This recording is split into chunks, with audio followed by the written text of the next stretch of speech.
High society के लोगों में जिस तरह के चाले होते हैं उसमें एक वाइफ स्वैपिंग भी है। वाइफ स्वैपिंग यानी बीवियों की अदला बदली। ये स्थायी नहीं होता, केवल कुछ समय के लिए होता है। ऐसा कहते हैं कि हाई सोसाइटी के लोग जब रात को पार्टी करते हैं, कुछ लोगों की कहानी है, तो वे पति पत्नी पार्टी करते हैं, खाते पीते हैं, जम के शराब पीते हैं, नाचते गाते हैं, और अंत में एक डिब्बे में सब अपनी अपनी गाड़ियों की, कार की चाबी डाल देते हैं। उसके बाद एक एक करके व्यक्ति कार की चाबी निकालता है। जिस गाड़ी की चाबी मिलती है उस गाड़ी में आने वाली अतिथि की बीवी उस व्यक्ति के साथ चली जाती है। इस तरह सारे लोग अदला बदली कर लेते हैं और अगले दिन फिर वे अपने अपने काम धंधों पर चले जाता है। ये एक ऐसा घिनौना खेल है जिसके बारे में कहा जाता है कि पाकिस्तान की हाई सोसाइटी में ये बहुत अक्सर खेला जाता है और गल्फ कंट्रीज में भी ये बहुत अक्सर होता है। लेकिन भारत में कहीं कहीं इसके बारे में सुना है, बहुत ज़्यादा इसकी चर्चा नहीं है। लेकिन राजनीति में जो स्वैपिंग हुई है कैंडिडेट की, वो किसी भी तरह वाइस स्वैपिंग से कम घिनौनी नहीं है। यहाँ भी घिनौने काम वैसे ही हुए हैं। आप किसी और दल के साथ गए, जीते या हारे, और अगले चुनाव में फिर आप खड़े हो गए और फिर पार्टी बदल दी, तो ये भी एक तरह की स्वैपिंग है। लेकिन ये स्वैपिंग वाइफ स्वैपिंग की तरह नहीं है, बल्कि कैंडिडेट स्वैपिंग है। सबसे बुरी बात यह है इसमें कि भारतीय जनता पार्टी तो इसमें अव्वल है ही, कांग्रेस भी पीछे नहीं है और बसपा भी पीछे नहीं है। सबसे ज्यादा तो भारतीय जनता पार्टी ने जितने उम्मीदवार खड़े किए हैं उपचुनाव में, 28 उम्मीदवार खड़े किए हैं, 28 में से 25 उम्मीदवार स्वैपिंग वाले हैं।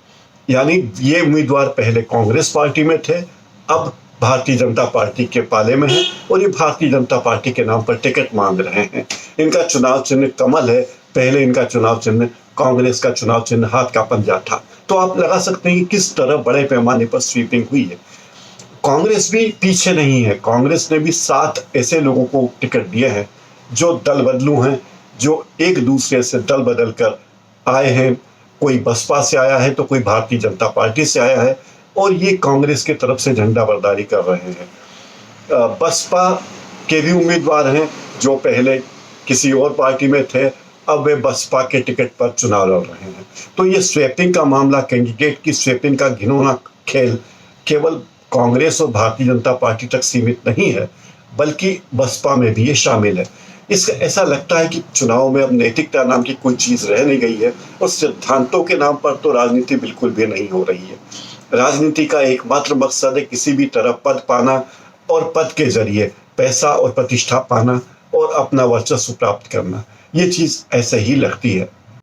मध्य प्रदेश में विधानसभा की इन 28 सीटों पर अधिकांश चेहरे वो के वही हैं, लेकिन उनका चुनाव चिन्ह बदल गया, उनकी पार्टी बदल गई, उनके नेता बदल गए और उनके डायलॉग बदल गए। जो लोग पहले कांग्रेस को कोसते थे वे अब भाजपा को कोस रहे हैं। जो भारतीय जनता पार्टी को कोसते थे वो कांग्रेस को कोसने लगे हैं। और इस तरह भाजपा वाले कांग्रेस में, कांग्रेस वाले भाजपा में, बसपा वाले कांग्रेस में, कांग्रेस वाले बसपा में, ऐसी अगड़म बगड़म मची है कि लगता है कि ये सब कैंडिडेट स्वैपिंग हो रही है। ये वैसी ही स्वैपिंग है जो पहले कभी भिंड में हुई थी लोकसभा के चुनाव में। पहली बार इस सभा की पार्टी ने किसी और को टिकट दिया, जीता, फिर चुनाव के बाद उसने अपना नेता बदल दिया। अब ये चुनाव को अगर आप युद्ध माने तो चुनाव के इस युद्ध में सेनाएं खड़ी हुई हैं, सेनापति बदल गए हैं और कुछ की सेना के जवान बदल गए, योद्धा बदल गए। जो लोग पहले भारतीय जनता पार्टी की तरफ से तलवारें भांजते थे अब कांग्रेस की तरफ से तलवारें भांज रहे हैं। जो पहले कांग्रेस की तरफ से तलवार लेकर निकले थे वे भारतीय जनता पार्टी की तरफ से निकले हैं। ये मौका परस्ती का ऐसा दौर है जो मध्य प्रदेश में इतने बड़े पैमाने पर पहले ही शायद ही कहीं देखा हुआ। लेकिन दोनों ही पार्टियों को चिंता सता रही कि उनके दल बंधु जीतेंगे या नहीं, क्योंकि मध्य प्रदेश के चुनाव तय करेंगे कि आखिर मध्य प्रदेश में किस पार्टी की सरकार चलती रहेगी।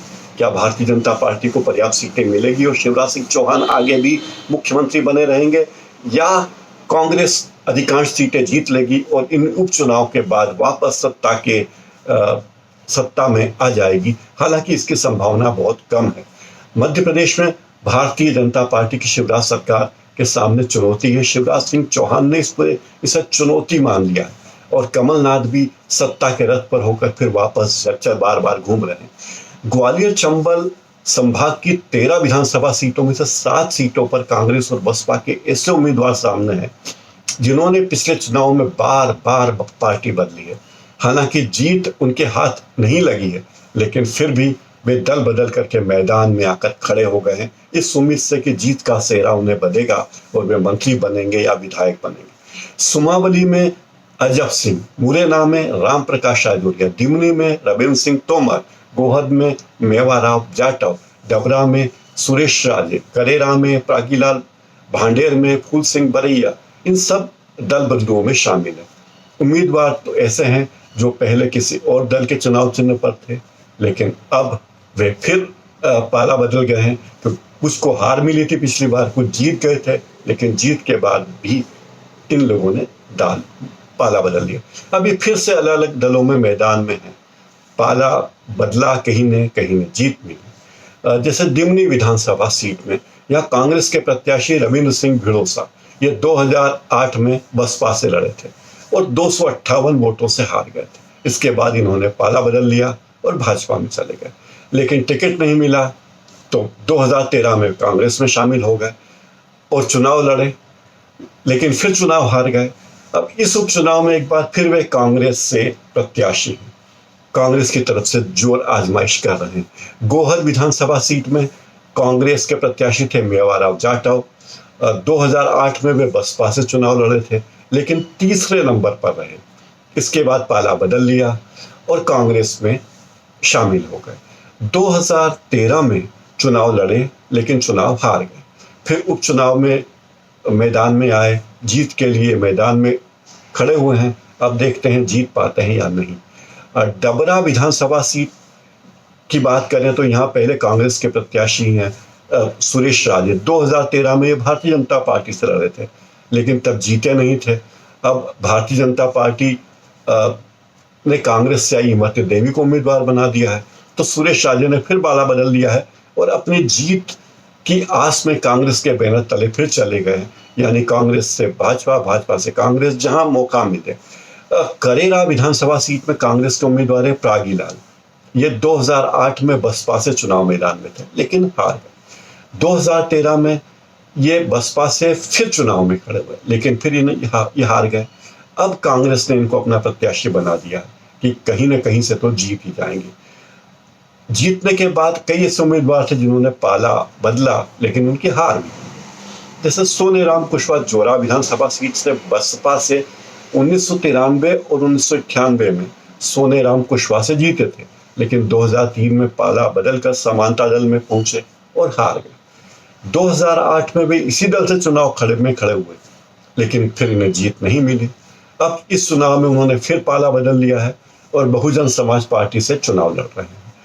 ऐसे ही पोहरी के एक हरिवल्लभ शुक्ला की कहानी है। विधानसभा सीट में कांग्रेस के उम्मीदवार हरिवल्लभ 2003 में समानता दल में थे, जीत गए थे, विधायक बन गए थे। इसके बाद 2008 में इन्होंने बसपा ज्वाइन कर ली और 2013 में कांग्रेस के बैनर तले चुनाव लड़े, लेकिन फिर हार का सामना करना पड़ा। इनमें सबसे चर्चित हैं उम्मीदवार भांडेर विधानसभा के उम्मीदवार फूल सिंह बरैया।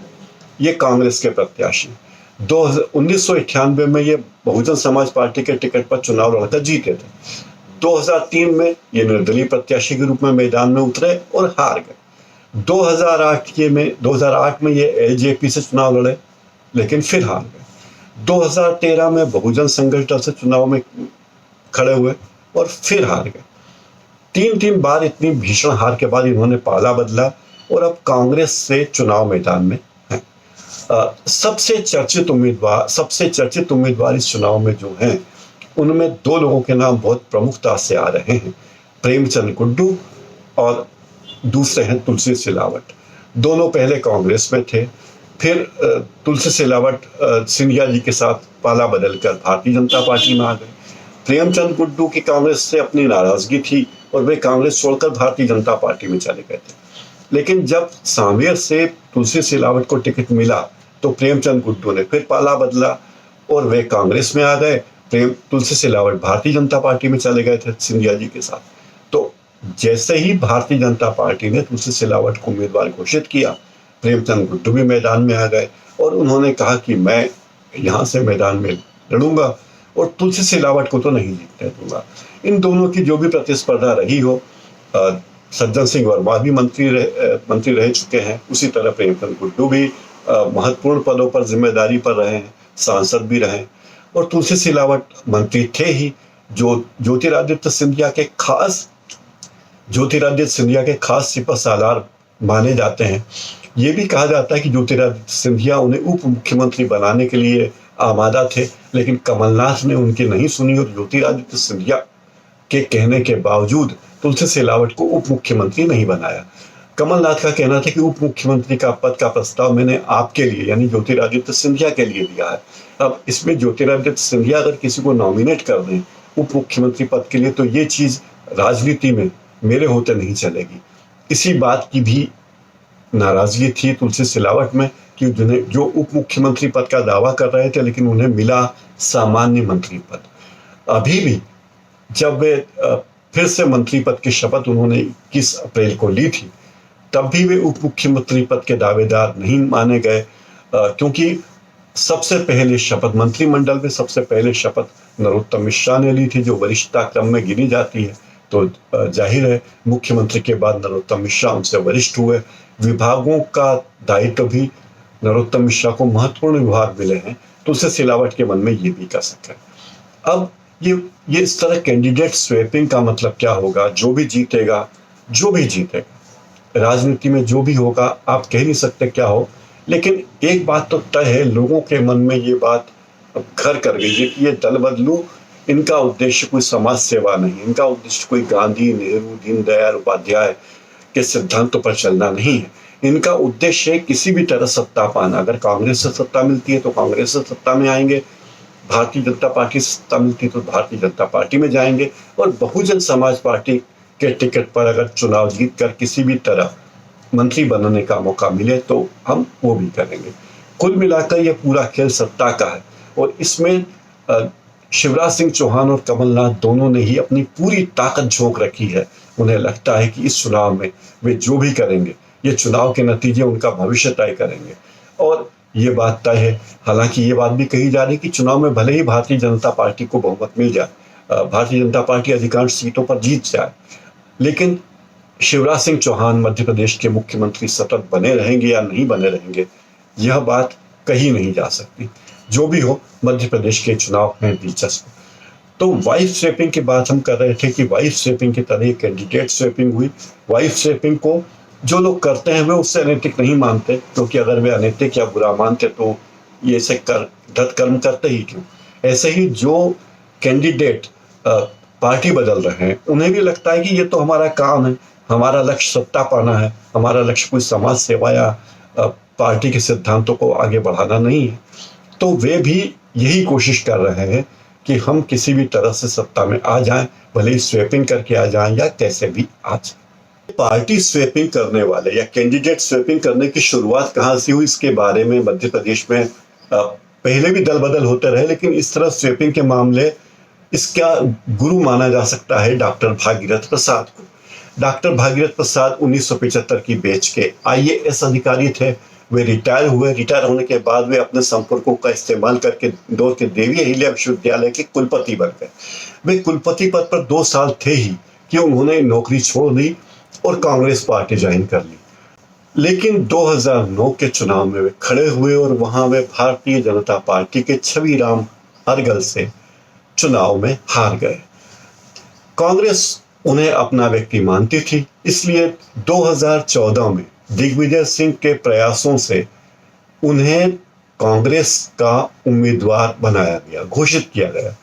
लेकिन मजेदार बात यह हुई कि जब चुनाव करीब आए तो डॉक्टर भागीरथ प्रसाद ने अपना नामांकन पत्र तो भरा, लेकिन वो नामांकन पत्र भारतीय जनता पार्टी के नाम पर भरा, न कि भारतीय राष्ट्रीय कांग्रेस के नाम पर। तो ये कहा जा सकता है कि पार्टी स्वीपिंग की ये शुरुआत मध्य प्रदेश में भागीरथ प्रसाद ने की।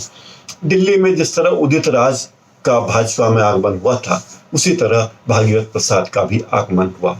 लेकिन इस बार इन चुनावों में आप जो देख रहे हैं, पार्टी स्वैपिंग, कैंडिडेट स्वैपिंग की जो घटना है वे बड़े पैमाने पर है। वो लोकसभा की घटना थी, ये विधानसभा की घटना है, जब एक साथ इतनी संख्या में लोग दल बदल कर रहे हैं। ये वाकई बड़ी हैरान करने वाली बात है। अंत में चलते चलते एक किसी ने भेजी हुई एक कविता की कुछ लाइनें आपको सुनाना चाहता हूं। चुनाव के मौके पर बिल्कुल मौजूद है। शीर्षक है गद्दारी तो ललित कला है। पीटो मत थाली, पीटो मत ताली, बवाल पैदा होगा, जनता के मन में सवाल पैदा होगा। राजनीति में इतना नीचे मत उतरो, राजनीति में इतना नीचे मत उतरो, टूटेगा दिल तो मलाल पैदा होगा। ऐसा इंतजाम अब के निजाम का है, ऐसा इंतजाम अब के निजाम का है, हर सूबे में दलाल पैदा होगा। रोक नहीं सकता कोई भी गुस्से को, रोक नहीं सकता कोई भी गुस्से को, गुस्से में तो भजनलाल पैदा होगा। भजनलाल एक प्रतीक है दल बदलुओं के। गद्दारी तो ललित कला है, ललित कला, गद्दारी तो ललित कला है, ललित कला, हर युग में पैदा ये बहरहाल होगा। लोकतंत्र खतरे में है तो फिक्र नहीं, लोकतंत्र खतरे में है तो फिक्र नहीं, करने वाला तो देखभाल पैदा होगा। पता नहीं किसी ने व्हाट्सएप पर ये कुछ पंक्तियां भेजी और मुझे लगता है कि मध्य प्रदेश के इन उपचुनावों में ये पंक्तियां पूरी तरह से सटीक बैठती हैं। बिल्कुल सही सही बात है। इस शायर का नाम मुझे नहीं मालूम, लेकिन जिसने भी लिखी है उनको सलाम है। आपसे अनुरोध है कि ये कार्यक्रम नियमित रूप से देखते रहिए। इसमें मैं मध्य प्रदेश की राजनीति के बारे में निष्पक्ष बातें करूंगा। मैं किसी गुट का व्यक्ति नहीं हूं, न मेरा कोई एजेंडा है, न ये कोई पेड चैनल है। इसलिए मैं आपको आश्वस्त करता हूं कि इसमें आपको जो भी बातें दिखाई जाएंगी, मैं जो भी बात कहूंगा बिल्कुल निष्पक्ष दिखाऊंगा और आपको उससे जानकर हैरत भी होगी और खुशी भी होगी और आपको आत्मविश्वास भी पैदा होगा कि देश में पत्रकारिता भी मरी नहीं है। कहीं ना कहीं कोई ना कोई तो पत्रकारिता की मशाल को आगे जलाए हुए है। जय हिंद।